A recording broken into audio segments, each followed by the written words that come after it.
அனைவருக்கும் வணக்கம். இந்த காலத்தில் வேலையே கிடைக்கலப்பா, இன்னும் வேலை இல்லாமல் உட்காந்துருக்கேன், 3 வருஷம் ஆச்சு, 4 வருஷம் ஆச்சு இப்படின்றதெல்லாம் லேசினஸாக தான் குறிக்கும்னு நினைக்கிறேன். இங்கே வேலை கொட்டி கிடக்குது. உரிய வேலை, எனக்கு தகுந்த வேலை, இந்த வேலை தான் நான் செய்வேன் அப்படின்னு உட்காந்துட்டு இருந்தீங்கன்னா என்றைக்குமே வேலை கிடைக்காது. ஈவன் இன்ஜினியரிங், பிடெக், இல்லை civil engineering, mechanical, instrumentation, electronics, EC, electrical, இந்த மாதிரி எக்கச்சக்கமான இன்ஜினியரிங்ஸ் முடிச்சுட்டு இப்போ ஸ்டில் ஐடி கம்பெனியில் தான் ஒர்க் பண்ணுறாங்க. என்னென்னா சம்பளம் அதிகம், ஸோ ஐடினாலே பெருமையாயிடுச்சு. ஆனால் படித்த வேலைக்கு அவங்க வேலை செய்கிறாங்களான்னு கேட்டால் சுத்தமாக இல்லை. நீங்கள் ஆப்பர்ச்சுனிட்டிஸ் அதிகமாக இருக்குது, அதை தேடி போகிற ஆட்கள் ரொம்ப கம்மி. இதுவா, இந்த ஒர்க்கா, சேல்ஸா, வாய்ப்பில்லை, மார்க்கெட்டிங்கா, ஐயோ வேண்டாம் இப்படின்றவங்க பெரும்பாலான மக்கள் அதிகமான கேண்டிடேட்ஸ் இருக்காங்க. பட் ஒரு ப்ராடக்ட்டை உங்களால் சேல் பண்ண முடியலன்னா அது வந்து zero value of the product. Even ஒரு ஐடி கம்பெனியில் ஒரு ப்ராஜெக்டே இருந்தாலும் அந்த ப்ராஜெக்டை நல்லபடியாக மார்க்கெட் பண்ணி சேல்ஸ் பண்ணால் மட்டும்தான் அவங்களுக்கு அந்த ப்ராஜெக்டோட வேல்யூ அதிகம்.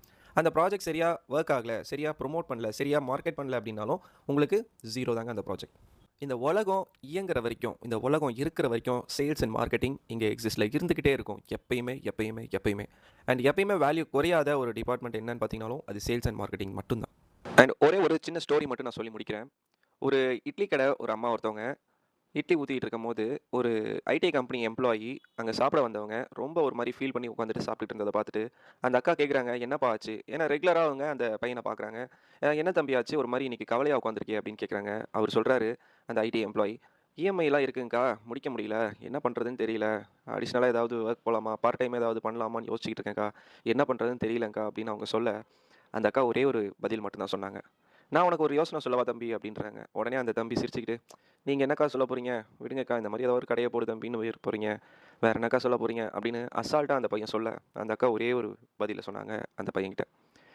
நீ இந்த இட்லி மாவு மாதிரி தான்.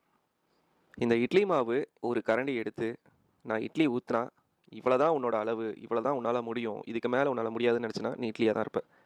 அதே ஒரு கரண்டி மாவு பறந்து விரிந்து அடுத்து என்ன பண்ணலாம், என்ன வேணால் பண்ணலாங்க, இறங்கி அடிக்கணும் இந்த காலத்தில் அப்படின்னு நினச்சி இந்த தோசை மாதிரி பறந்து விரிந்து இருந்தனா இந்த உலகத்தில் உன் வேல்யூ அதிகம்.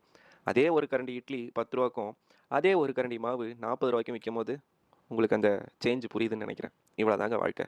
நீங்கள் இட்லியாக இருக்கிறதும் தோசையாக இருக்கிறதும் அந்த ஒரு கரண்டி மாவில் உங்களோட வேல்யூ என்னன்றது நீங்கள் தான் புரிஞ்சுக்கணும். நீங்கள் தான் மற்றவங்களுக்கு உங்களோட வேல்யூவை புரிய வைக்கணுங்க. ஸோ இதை எதுக்கு சொல்கிறேன்னா, இப்போ கரண்டாக சேல்ஸ் அண்ட் மார்க்கெட்டிங்கில் business development manager plus sales manager 2 post கிட்டத்தட்ட ஒரு 50+ வேகன்சி போயிட்டுருக்குங்க. ஸோ இந்த மாதிரி ஜாப்ஸ் எங்கெங்கே இருக்குது, எங்கெல்லாம் அப்ளை பண்ணலாம், இல்லை எங்கே போயிட்டுருக்கு, உங்களுக்கு தெரிஞ்சதை ஏதாவது ரெஃபர் பண்ணுங்கள் அப்படின்னு சொன்னீங்கன்னா கீழே இருக்க வாட்ஸ்அப் நம்பருக்கு ஜஸ்ட் உங்களோட பேர், உங்களோட லொக்கேஷன் அண்ட் உங்களோட குவாலிஃபிகேஷன் எக்ஸ்பீரியன்ஸ் மட்டும் அனுப்புங்க. உடனே உங்களுக்கு அண்ட் சேல்ஸ் அண்ட் மார்க்கெட்டிங்கில் இருக்கிற எல்லா கம்யூனிகேஷன், எல்லா கான்டாக்ட்ஸும் உங்களுக்கு உடனடியாக ஷேர் பண்ணுறோம். தேங்க்ஸ்.